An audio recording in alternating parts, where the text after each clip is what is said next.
Nagulo ang kanilang mundo, pero hindi ibig sabihin nun, hindi gagawa at kikilos ang Diyos sa kanilang buhay. Amen. At ngayon, ano ang tugon ni Jose? Ano yung response ni Jose? Ayan. Ang sabi po sa verse 24, nang magising si Jose, sinunod niya ang utos ng anghel at ng Panginoon at pinakasalan niya si Maria. Nang magising si Jose, ibig sabihin po na nag-inip siya, sana hindi na ako magising. Di ba may mga ganong mga desperate moments, ano? Pero dito ang sabi, nang magising si Jose, na nag-inip siya, inuutosan siya ng Panginoon, hinihiling siya na sumunod sa Diyos sa kanyang kalagayan. Hindi masama ang nangyayari kay Maria, hindi masama ang nangyayari sa inyo. Ang sabi, sinunod niya ang utos ng anghel.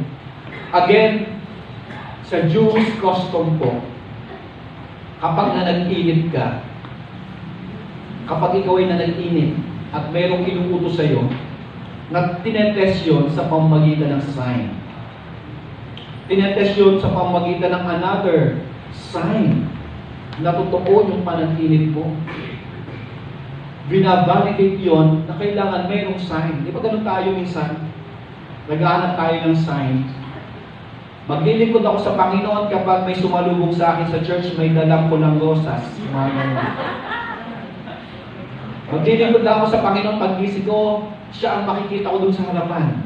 May mga condition pa, no? Ang daming condition ng pagsunod.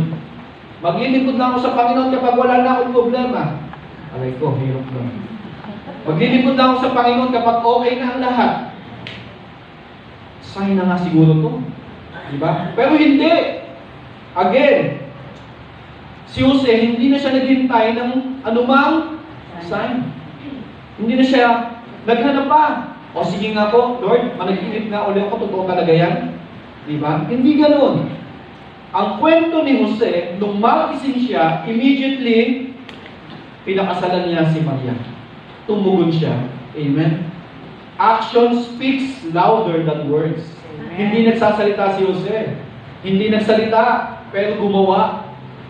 Sumunod at nagpasakop sa kalooban ng Diyos. Joseph's obedience was uninterrupted. Hindi naputol. Walang, teka muna, mag-isip-isip muna ako, magbubulay-bulay muna ako. Bigyan niyo po ako ng ilang buwan, Lord. No?